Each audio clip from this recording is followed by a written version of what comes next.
ballistic missiles, which are the fastest by far and the most dangerous. दुनिया में petrol की बढ़ती हुई कीमतों का सामना करना पड़ेगा। रजा पहलवी शायद अब मंजर आम पे आ जाए। ईरान इसराइल पे फौरी तौर पर बैलिस्टिक मिसाइल हमले के लिए तैयार हो रहा है। हमला एक तरफ से सरप्राइज था क्योंकि अमेरिका ने आखिरी लम्हे में इसराइल को इसकी इत्तला दी थी, और फिर आखिरकार ईरान की तरफ से इसराइल पर हमला शुरू हो गए, जिनके बारे में बहुत अरसे से बात की जा रही थी। ईरान ने अपने बयानिए में कहा है कि हमने बहुत सब्र के बाद अपने 5 शहरों से इसराइल पर हमला किया क्योंकि इसराइल बाज नहीं आ रहा था। फ़लस्तीन में मासूम जानों का कत्ल व गारत हिज़्बुल्लाह, हमास और ईरानी हुकाम के आला अहदेदारों के कत्ल के जवाब में है। इस वाक़े की खबर अमेरिका ने इसराइल को हमले से चंद घंटे पहले दे दी थी कि किसी भी वक्त हमला हो सकता है। ये एक ऐसा हमला था जिसकी उम्मीद नहीं की जा रही थी।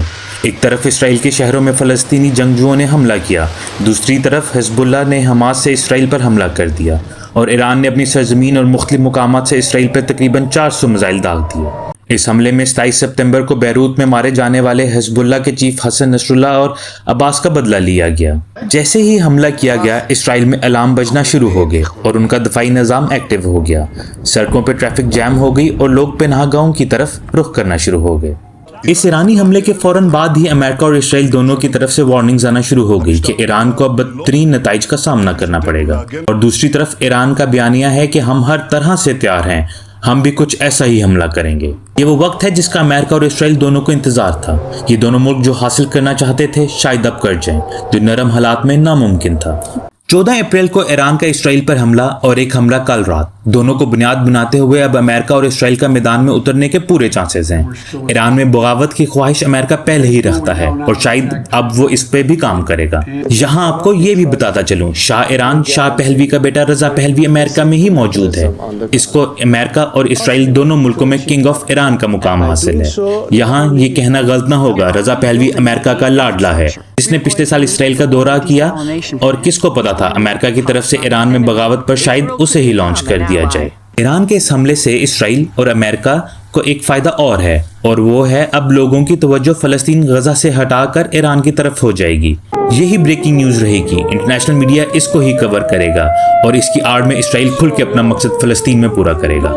अब आते हैं, अगर ईरान अमेरिका इसराइल की जंग शुरू हो गई तो इसके नताइज पे। इस जंग के नताइज में अरेबियन सी बंद हो जाएगी, मिडल ईस्ट से तेल की फरहमी रुक जाएगी और पूरी दुनिया में तेल के महंगे होने का खतरा है।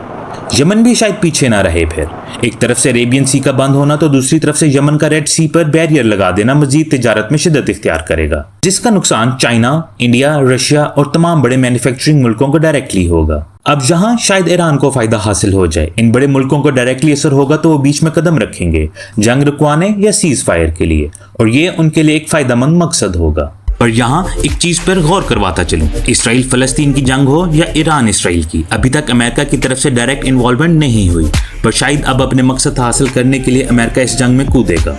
अमेरिका ने 9/11 के बाद 1000 अरब डॉलर से ज्यादा अफगानिस्तान जंग में लगाए। अब तक 30 अरब डॉलर का असला बारूद इसराइल को दे चुका है, जो शायद फलस्तीन में ही इस्तेमाल हो रहा है।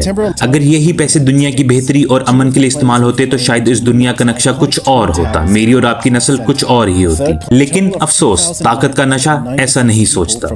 ईरान का हमला डोनाल्ड ट्रंप के लिए भी फायदेमंद है क्योंकि यहूदी वोटर ट्रंप को सपोर्ट करते हैं और इस वक्त हुकूमत डेमोक्रेटिक है, ना कि डोनाल्ड ट्रंप की। उनकी तोपों का रुख डेमोक्रेटिक पार्टी की तरफ है कि वो अपनी हुकूमत में इसराइल को ईरान के हमलों से ना बचा सके और खुद ट्रंप सियासी मुफाद हासिल करेगा। ईरान ने अटैक तो कर दिया है, पर अब देखना है कि अमेरिका और इसराइल क्या जवाब देता है। क्या बाकी मुस्लिम ममालिक बीच में आएंगे? क्या यूएनओ बीच में आएगा? क्या सुलह की तरफ कोई मुल्क सालसी बनेगा?